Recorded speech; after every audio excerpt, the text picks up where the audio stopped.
Hello friends, today we will discuss about trigonometry and general solution formula है। यो हाम्रो general solution कसरी निकाल्ने भन्ने हाम्रो क्वेशनमा सोधिरहेको हुन्छ आइयु इन्ट्रान्समा। हाम्रो आइयु, केयु र पियुहरूमा सोधिरहेको हुन्छ। अब हेरौँ त मैले यहाँ 4वटा फर्मुला लेखाएको छु, धेरै नै इम्पोर्टेन्ट फर्मुलाहरू छ यिनीहरू। हाम्रो यो सर्ट क्वेशनमा पनि सोधिरहेको हुन्छ यो। त्यही भएर फर्मुलाहरू सबै मेमोराइज गर्ने। अब हेरौँ त फर्स्टमा मैले के लेखेको छु यहाँ sin x 0 भयो भने र tan x 0 भयो भने हाम्रो के x को भ्यालु के हुन्छ n पाई है। यो भनेको हाम्रो के हो x को एंगल के हुन्छ भनेर हाम्रो यहाँ भनेको छ। भनेको मतलब हाम्रो sin 0 भनेको 0 हुन्छ, sin 180 डिग्री भनेको 0 हुन्छ है। यो भ्यालु हाम्रो याद गर्नु पर्यो। हाम्रो sin x 0 भयो भने र tan x 0 भयो भने x को भ्यालु कति हुन्छ n पाई हुन्छ है। यो हाम्रो सर्ट क्वेशन पनि सोधिरहेको हुन्छ र हाम्रो जुनसुकै जेनरल सोलुसन क्वेशन आयो भने यसको यो सबै फर्मुला युज हुन्छ है। ए टु जेड फर्मुलाकै युज हुन्छ। त्यही भएर फर्मुला सबै मेमोराइज गर्ने राम्ररी। मिस्टेक भयो भने हाम्रो सजिलो क्वेशन पनि हाम्रो मार्क आउँदैन है फेरि। अब हाम्रो सेकेन्डमा के छ cos x भनेको cos x 0 भयो भने हाम्रो x को भ्यालु कति हुन्छ। यो x भ्यालु हाम्रो कति हुन्छ x भनेको 2n + 1 पाई/2 है। हाम्रो sin र tan हुँदा n पाई हुन्छ र cos र 0 हुँदा हाम्रो के हुन्छ 2n + 1 पाई/2 है। यो कुरा याद राख्ने। अब हेरौँ त हाम्रो थर्डमा के छ यहाँ sin x = sin अल्फा भयो भने हाम्रो x को भ्यालु कति हुन्छ त्यतिखेर हाम्रो sin x र sin अल्फा हाम्रो इक्वल छ भने त्यतिखेर हाम्रो कति भ्यालु हुन्छ x को x भनेको n पाई प्लस -1 को पावर n इन्टु अल्फा। यो अल्फा भनेको हाम्रो यो हो हैन। यो हामी क्वेशन प्र्याक्टिस गर्दाखेरि हाम्रो थाहा हुन्छ यो अल्फा कसरी निकाल्ने भनेर। र cos x equal cos alpha भयो भने हाम्रो x को भ्यालु कति हुन्छ 2n pi plus minus alpha है हैन। र tan x र tan अल्फा इक्वल भयो भने x को भ्यालु कति हुन्छ n पाई प्लस अल्फा है। यो कुराहरू याद राख्ने। हाम्रो एक्जाममा यो कुराहरू जुनसुकै जेनरल सोलुसन फाइन्ड गर्दाखेरि हाम्रो यो फर्मुला युज हुन्छ। अब हेरौँ त फोर्थमा के छ sin square x equal sin square alpha र cos स्क्वायर x र cos स्क्वायर अल्फा इक्वल भयो भने र tan स्क्वायर x र tan स्क्वायर अल्फा इक्वल भयो भने हाम्रो x भ्यालु के हुन्छ x भनेको n pi plus minus alpha है। n pi plus minus alpha हुन्छ है। यो कुराहरू याद गर्ने सबैजनाहरूले। तपाईहरुले राम्ररी टिप्नुस् फर्मुलाहरू। यो हाम्रो जेनरल सोलुसनमा फर्मुलाहरू धेरै नै सोधिरहेको हुन्छ। तपाईहरु tan 3 थीटा अथवा cos c + cos d formula पनि जान्नु पर्यो हैन। सबै ट्रिगोनोमेट्रिक फर्मुलाहरू जान्नु पर्यो। हाम्रो क्वेशनहरु सोधिरहेको हुन्छ यस्तो फर्मुलाहरुमा। यदि फर्मुला थाहा छैन भने तपाईहरुले मिस्टेक गर्न चान्स धेरै नै हाई हुन्छ। त्यही भएर फर्मुला याद गर्नु होला सबैजना। यदि तपाईहरुले आइओई र आइएम को इन्ट्रान्स मोडल सेट दिन चाहनुहुन्छ भने हाम्रो पेज मैले डिस्क्रिप्सनमा मैले हालिदिएको छु, गएर जोइन गर्नुस्, फलो गर्नुस्, भिजिट गर्नुस् हैन। तपाईहरुले डेली विकली टेस्टहरु दिन सक्नुहुन्छ अनलाइन। अब हेरौँ त हामी यहाँ क्वेशन प्र्याक्टिस गर्छौं। हामी यहाँ आजको क्वेशनमा फर्स्टमा के छ हाम्रो यो आइओई को पास्ट क्वेशन हो है। हाम्रो जेनरल सोलुसनको हाम्रो पास्ट क्वेशन हो यो। हाम्रो आइओ इन्ट्रान्समा यो क्वेशनहरु सोधेको क्वेशनहरु हो। अब हेरौँ त कसरी गर्ने भनेर। The general solution of 3 cos square x - 4 = 0 छ भने हाम्रो यो हाम्रो आइओ को पास्ट क्वेशन हो है। कसरी गर्ने अब हेरौँ त सोलुसनमा हेरौँ त 3 cos स्क्वायर x - 4 भनेको 0 हाम्रो क्वेशनमा दिएको छ हैन। अब यसलाई हामी राइट ह्यान्ड साइडमा लगाउँ त के हुन्छ हाम्रो 3 cos स्क्वायर x भनेको 4 हो हैन। अब हेरौँ त हामीले हामीले sin स्क्वायर x भ्यालु थाहा छ हाम्रो। अब के गर्न सकिन्छ हाम्रो यसलाई cos स्क्वायर x लाई के गर्न सकिन्छ हाम्रो 1/sin स्क्वायर x गर्न सकिन्छ हो कि हैन। मैले त्यही गरेको छु। अब हेर्नु त cos स्क्वायर x भनेको 4/3 हो हैन। cos स्क्वायर x भनेको कति हुन्छ हाम्रो 1/sin स्क्वायर x है। हाम्रो कति हुन्छ यहाँ 1/sin स्क्वायर x है। हाम्रो sin स्क्वायर x कति आयो 3/4 किनभने हाम्रो cos स्क्वायर x भनेको 1/sin स्क्वायर x हो। त्यही भएर हामी रेसिप्रोकलमा जान्छ भने कति हुन्छ 3/4 है। अब हेरौँ त धेरैजनाले यहाँ मिस्टेक गर्छ अब के गर्ने भनेर है। हाम्रो यहाँ sin स्क्वायर x आयो हैन। त मैले फर्मुला भनेको थिएँ sin स्क्वायर x र sin स्क्वायर x अल्फा है। sin स्क्वायर x र यहाँबाट हामी 3/4 बाट के हाम्रो हुन्छ यो अल्फा। अल्फाको हाम्रो भ्यालु निस्किन्छ यहाँबाट है। अब हामी के गर्नु अब यसलाई हामीले स्क्वायर कसरी बनाउने हामी यो टर्मलाई पनि स्क्वायर बनाउनु पर्छ हो कि हैन। कसरी बनाउने अब √3/2 को होल स्क्वायर गर्नु बन्छ। अब हेर्नु मैले त्यही गरेको छु। sin स्क्वायर x भनेको √3/2 को होल स्क्वायर भनेको हाम्रो 3/4 आउँछ हैन। यो भनेको हाम्रो कति आउँछ? sin स्क्वायर x भनेको sin स्क्वायर 60 डिग्री हैन। यो हाम्रो कति हुन्छ? 60 डिग्री हो कि? sin 60 भनेको कति हो? √3/2। यो भनेको हाम्रो कति? π/3। यहाँ स्क्वायर किन छ भने हामीले यहाँ मैले स्क्वायर लिएको छु हैन, हो कि? त हामीले कुन फर्ममा आइरहेछ यो? sin स्क्वायर x र sin स्क्वायर अल्फा। हाम्रो अल्फा भनेको कति हुन्छ यहाँ? π/3 हुन्छ, हो कि? कुन फर्ममा आइरहेछ? मैले अघि फर्मुला भनेको थिएँ, त्यही भएर फर्मुलाहरू धेरै नै इम्पोर्टेन्ट छ। फर्मुला तपाईँ सबै मेमोराइज गर्नु है, राम्रो लेख्नुहोस्। फर्मुला धेरै मिस्टेक गरेर हुन्छ इन्ट्रान्समा। अब हेरौँ त यहाँ के गर्न सकिन्छ? हामीले कुन फर्ममा आइरहेछ यो? sin स्क्वायर x भनेको sin स्क्वायर अल्फा फर्ममा आइरहेछ हैन। त हाम्रो x को भ्यालु कति हुन्छ?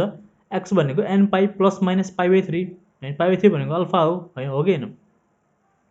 हाम्रो यो भनेको x भनेको n pi plus minus alpha हुन्छ, किनभने हाम्रो कुन फर्ममा छ यो? sin स्क्वायर x भनेको sin स्क्वायर अल्फा इक्वल छ हाम्रो, हो कि हैन? त्यतिखेर हाम्रो कुन फर्मुला युज हुन्छ? x को भ्यालु के हुन्छ? x भनेको n pi plus minus alpha. Alpha भनेको हाम्रो कति छ? π/3 हो कि हैन? π/3। र अप्सनमा हाम्रो कहिलेकाहीँ यो नदिकन हाम्रो यो दिइरा हुन्छ भने हाम्रो त्यतिखेर नझुकिने, हामीले कमन लिएको हुन्छ। यहाँ π/3 हाम्रो के लिएको? कमन लिएको हो कि हैन? 3n प्लस माइनस 1 इन्टु π/3 हाम्रो एन्सर हुन्छ है। कतिखेर अथवा बोथ पनि दिन सक्छ हाम्रो, त्यही भएर नझुकिने है।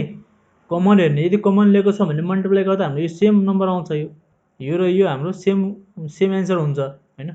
हाम्रो ए अप्सनमा ए यो दिएको छ, हाम्रो अप्सन बी मा यो दिएको छ, र अप्सन सी मा के दिएको छ? बोथ दिएको छ, र अप्सन डी मा हाम्रो कुनै डिफ्रेन्ट नम्बर दिएको छ है, डिफ्रेन्ट एन्सर दिएको छ। त हाम्रो त्यतिखेर हाम्रो ए र बी सेम छ, हो कि किन हामीले यहाँ कमन लिएर गरिरहेको छु। धेरैजना यही मिस्टेक गर्छ हैन। त्यही भएर हाम्रो त्यतिखेर हाम्रो एन्सर के हुनसक्छ? बोथ हुनसक्छ है। यो कुराहरू ख्याल राख्नु होला, धेरै मिस्टेक गरिरहन्छ यो कुराहरूमा। होप तपाईँहरूले बुझ्नुभएको होला यो कुराहरू। यदि केही गाह्रो भएको भए कमेन्ट गर्नुहोस्, हाम्रो फेसबुक पेज पनि लाइक गर्नुहोस् हैन, लिङ्क मैले डिस्क्रिप्सनमा मैले हालिदिएको छु। यदि केही गाह्रो भएको कमेन्ट गर्नुहोस्। यदि भिडियो मन परेमा च्यानललाई सब्स्क्राइब गरिदिनुहोस्, सेयर नि गरिदिनुहोस् साथीहरूमा। अबको नेक्स्ट क्वेसन हेरौँ त। यो हाम्रो पास्ट क्वेसन हो है, आइयु को पास्ट क्वेसन हो। यो हाम्रो इन्ट्रान्समा क्वेसन सोधेको छ। के भनेको छ? The general solution of x for sin square x plus cos square x भने इक्वल टु 2 छ हाम्रो है। अब हामीले कसरी सोल्भ गर्ने यसलाई हेरौँ त। Solution sin square x plus cos square x भने के दिएको छ? हाम्रो 2 दिएको छ। अब हामी यो cos स्क्वायर x ले के गर्न पाउँछ? हामीले 1/sin स्क्वायर x गर्न पायो, हो कि हैन? अब हेरौँ त। मैले यहाँ सिम्पल एउटा ट्रिक युज गर्छु। हामी यहाँ अब मल्टिप्लाई गरेर एलसिएम लिएर हामी धेरै लङ प्रोसेस हुन्छ है। मैले यहाँ सिम्पल एउटा ट्रिक युज गर्छु। यहाँ के गर्ने? मैले के गर्छु? यहाँ म sin स्क्वायर x ले के गर्छु? म यहाँ 1 लेट गर्छु है। अब हेर्नु त, यसलाई मैले sin स्क्वायर x लाई 1 लेट गरेँ भनेपछि हाम्रो एलएचएस र आरएचएस के हुन्छ? इक्वल आउँछ, किनभने 1 + 1/1 भनेको 2 आयो। हाम्रो एलएचएस पनि 2 आयो र आरएचएस पनि हाम्रो के 2 आयो। त्यही भएर मैले लेट गर्न पायो। अब हेर्नु त, ट्रिक मैले के युज गरेछु? यहाँ sin स्क्वायर x लाई मैले 1 लेट गरेको छु, हो कि हैन? अब हेर्नु त, भ्यालु पुट गरौँ त। यहाँ 1 + 1/1 भनेको 2 आयो। हाम्रो एलएचएस पनि 2 छ, आरएचएस पनि 2 आयो। हाम्रो के आयो? इक्वल आयो है। इक्वल आउँदाखेरि हामी यहाँ लेट गर्न पायो है। यदि लङ प्रोसेस गऱ्यो भने धेरै टाइम लाग्छ। यो सिम्पल ट्रिक युज गर्दा हुन्छ। यो हाम्रो पास्ट क्वेसन पनि हो सोधेको। अब हेरौँ त के गर्न सकिन्छ यसलाई। हाम्रो यहाँ के भनेको छ? The general solution x find गर्न भनेको छ। अब हामीले यहाँबाट फाइन्ड गर्न सकिन्छ। sin स्क्वायर x भनेको 1 आयो। 1 कतिखेर हुन्छ? 90 डिग्री हुँदाखेरि हुन्छ हैन। यो हाम्रो कुन फर्ममा आइरहेछ? sin स्क्वायर x र sin स्क्वायर अल्फा है। sin square x sin square alpha equal हुँदाखेरि कुन फर्मुला युज गर्ने है? अघि हामीले क्वेसन 1 मा जस्तै गर्न सकिन्छ यो कुराहरू हैन। sin स्क्वायर x भनेको sin स्क्वायर π/2 भनेको sin 90 भनेको 1 आयो, हो कि हैन? त हाम्रो कति हुन्छ भ्यालु? x भनेको n pi plus minus alpha. Alpha भनेको हाम्रो कति छ? यो π/2 हो कि। यो भनेको हाम्रो अल्फा हो हैन। हाम्रो कुन फर्ममा छ यो? sin square x equal sin square alpha फर्ममा छ। यो हाम्रो अल्फा भनेको कति छ? हाम्रो यो भनेको हाम्रो अल्फा हो। अल्फा भनेको हाम्रो π/2 छ, हो कि। त्यही भएर कुन फर्मुला युज हुन्छ? x भनेको n pi plus minus alpha है। हाम्रो 4 नम्बरको फर्मुला हुन्छ। अघिको हाम्रो फर्स्ट नम्बरमा फर्स्टको हाम्रो जस्तै गर्ने हो। त्यही भएर फर्मुला सबै याद गर्नुहोस्। यदि हाम्रो जनरल सोल्युसन फर्मुला थाहा छैन भने हाम्रो स्योर मिस्टेक हुन्छ है। त्यही भएर फर्मुला प्र्याक्टिस गर्नुहोस्। लेख्नुस् है राम्ररी फर्मुलाहरू। होप तपाईहरुले बुझ्नु भएको होला यो कुराहरू। अब हेरौँ त क्वेशन नम्बर 3 मा के छ हाम्रो, if tan x plus cot x equal to cosec x then the general value of x is, हाम्रो अप्सनमा के छ n pi plus minus pi by 6, b मा के छ हाम्रो 2n pi plus minus pi by 3 र c मा हाम्रो के छ n pi र d मा के छ हाम्रो बोथ b and c है। अब हेरौँ त यो क्वेशनलाई कसरी सल्भ गर्ने हामीहरूले। सोलुसनतिर जाउँ त हामी। tan x लाई हामी के गर्न सकिन्छ, sin by cos x गर्न सकिन्छ हैन। cot x लाई के गर्न सकिन्छ हामीले, cos x by sin x गर्न सकिन्छ है। यो कुरा त थाहा छ सबैहरुलाई, फर्मुला हो हैन। मैले भनिरहेको छु यो फर्मुलाहरू धेरै नै इम्पोर्टेन्ट छ। हाम्रो tan 3 मा पनि सोधिरहेको हुन्छ, sin c plus sin d को फर्मुला पनि कतिखेर आइरहेको हुन्छ हाम्रो सल्भ गर्दाखेरि है। त्यही भएर फर्मुलाहरू सबै याद गर्ने है। र cosec x भन्ने कति हो हाम्रो 2/sin x हो कि हैन। अब हेरौँ त हामी के गर्न सकिन्छ यसलाई। हाम्रो यहाँ sin square x plus cos square x भनेको 1 आउँछ हैन, upon cos x into sin x हो कि हैन, इक्वल कति छ 2/sin x है। अब हेर्नु सोल्भ गरौँ त यसलाई के हुन्छ, क्रस मल्टिप्लाई गरौँ त कति आउँछ हाम्रो 2 cos x into sin x minus sin x equal 0 आउँछ है। यहाँ हाम्रो कति कमन आयो, sin x कमन लिएको छु मैले, sin x भनेको 2 cos x minus 1 इक्वल 0। हामी यहाँ दुईटा भ्यालु आउँछ, sin x को भ्यालु आयो एउटा र 2 cos x minus 1 को भ्यालु आयो एउटा है। अब के गर्न सकिन्छ यसलाई, आइदरमा के गर्न सकिन्छ, हामी इन्ट्रान्सले यो कुराहरू गर्नु पर्दैन, यो कुराहरू मैले यहाँ बुझाएको मात्रै हो। sin x भने 0 त हाम्रो sin x 0 भने कति हुन्छ, x को भ्यालु n पाई हुन्छ, हाम्रो अप्सन सी मा आयो हैन। अर्को कुन भ्यालु छ हाम्रो 2 cos x minus 1 छ, cos x भने कति आउँछ यहाँबाट हाम्रो, cos x भने हाम्रो कति आउँछ 1/2 आउँछ हो कि हैन। x भ्यालु कति आउँछ हाम्रो 1/2 भने कति π/3 हो, 2n pi plus minus π/3 है। तपाईहरुले मैले सिम्पली फर्मुलाइज गरेको छु यहाँ हो कि हैन। हाम्रो यो cos π/3 भन्ने कति हुन्छ 1/2, त्यही भएर हामी फर्मुला युज गरेको छु, cos को फर्मुला मैले युज गरेको छु। तपाईहरु फर्मुला हेर्नुस्, x भनेको 2n pi plus minus π/3 हो कि, π/3 भनेको cos π/3 भनेको 1/2 हुन्छ हो। अनि हाम्रो अप्सनमा हाम्रो यो के कुन मिलिरहेछ, हाम्रो n pi मिलिरहेछ र हाम्रो यो 2n pi plus minus π/3 मिलिरहेछ। हाम्रो अप्सन के हुन्छ answer, both b and c है होला कि। तर हाम्रो यो एन्सर हुँदैन, यो हाम्रो मिस्टेक हो है, यो हाम्रो मिस्टेक हुन्छ। धेरैले यही मिस्टेक गर्छ है, क्वेशन हेर्दाखेरि सजिलो छ तर कन्सेप्ट थाहा हुँदैन भने हाम्रो मिस्टेक हुन्छ। यो हाम्रो सोलुसन मिस्टेक छ, यो हाम्रो एन्सर हुँदैन। सोलुसन मिस्टेक छैन तर हाम्रो यो एन्सर हुँदैन है, यो हाम्रो एन्सर हुँदैन, हाम्रो अप्सन डी नम्बर हुँदैन। किन हुँदैन अब भन्छु है, यहाँ कुरा बुझौँ त। हाम्रो यो option both and B and C हुँदैन, किन हुँदैन अब हेरौँ। धेरैजना यही मिस्टेक गर्छ, हेरौँ है। जेनरल भ्यालु फाइन्ड गर्दाखेरि हामीले जतिखेर हाम्रो यो डिनोमिनेटर पार्टमा कमन फ्याक्टर आइरहेछ भने, यहाँ sin x आइरहेछ भने त्यतिखेर हामीले यसलाई क्यान्सल गरिदिनुपर्छ है, जेनरल भ्यालु फाइन्ड गर्दाखेरि ट्रिगोनोमेट्रीमा है। बट र न्युमेरेटरमा हाम्रो कमन फ्याक्टर हामी सेम आयो भने त्यतिखेर हामीले क्यान्सल नगर्ने। सपोज हाम्रो यहाँ sin x र sin x हाम्रो न्युमेरेटरमा भएको भए त्यतिखेर हामीले क्यान्सल नगर्ने है। हामीले कति क्यान्सल गर्ने, डिनोमिनेटरमा मात्र भएको बेला हामीले क्यान्सल गर्ने है। त्यही भएर हाम्रो एन्सर रङ हुन्छ, हाम्रो एन्सर डिफ्रेन्ट आउँछ है। हाम्रो option both B and C हुँदैन है। यो कुराहरू तपाईले राम्ररी ख्याल गर्नुस् है।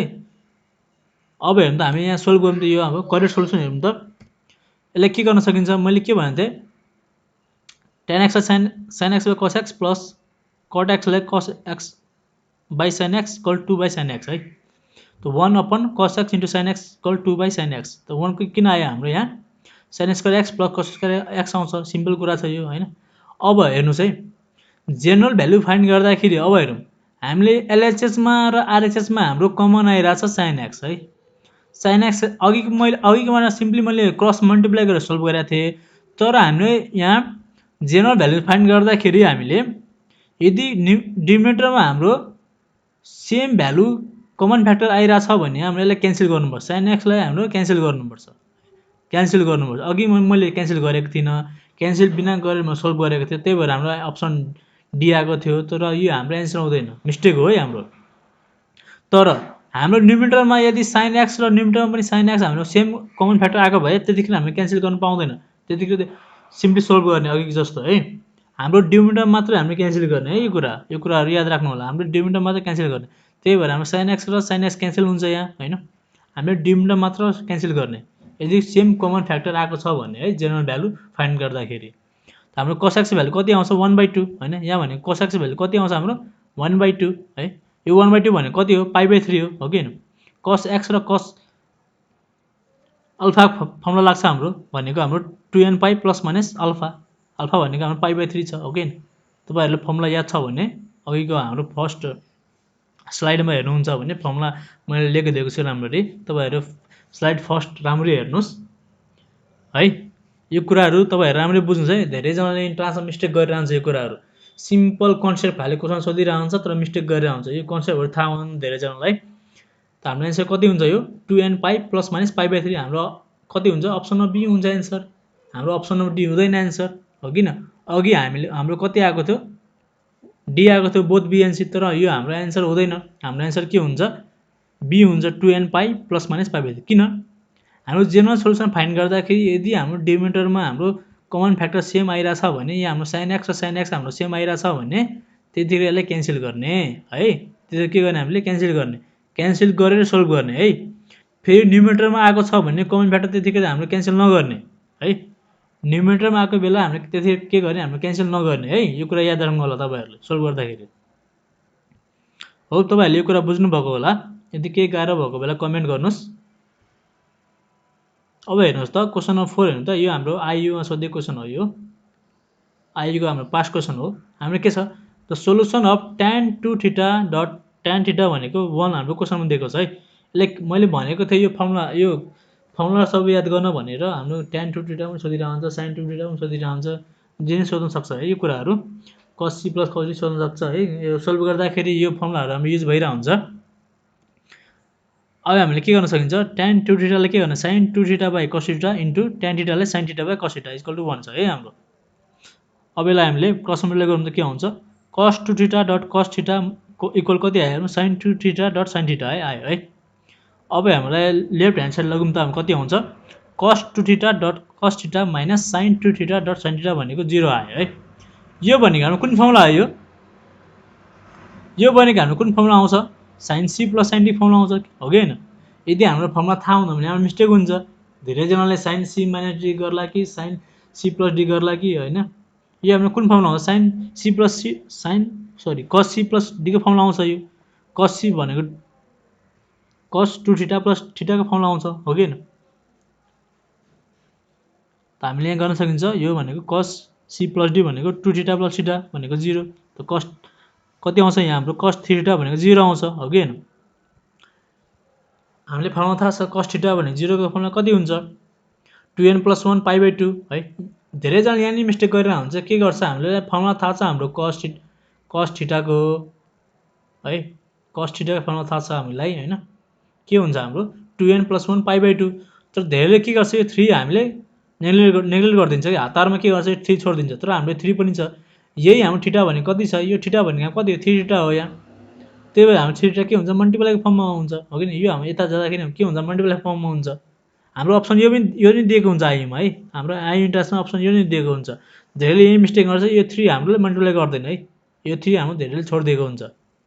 तर हाम्रो यो θ भनेको यहाँ कति छ θ भनेको 3θ छ हैन। त्यही भएर मैले लेखेको छु यहाँ 3θ भनेको 2n + 1 π/2 θ यहाँ कति आउँछ θ कति आउँछ 2n + 1 π/6 है। हाम्रो एक्चुअल एन्सर के हुन्छ यहाँ θ भनेको 2n + 1 π/6 किनभने यो 3 हामी मल्टिप्लाई फर्ममा जान्छ 3 * 6 हुन्छ है हो कि हैन। यदि कतिखेर हामीले यो यस्तो नदिकन हाम्रो सिम्पल मल्टिप्लाई फर्ममै दिएको हुन्छ। यो कुराहरु ख्याल गर्नु होला तपाईहरुले। आजलाई यति नै। अब नेक्स्ट भिडियोहरु म पनि बनाउने गर्छु अरु च्याप्टरहरुको। भिडियो मन परेमा च्यानल सब्स्क्राइब गरिदिनुस् यदि शेयर नि गरिदिनुस्। Thank you.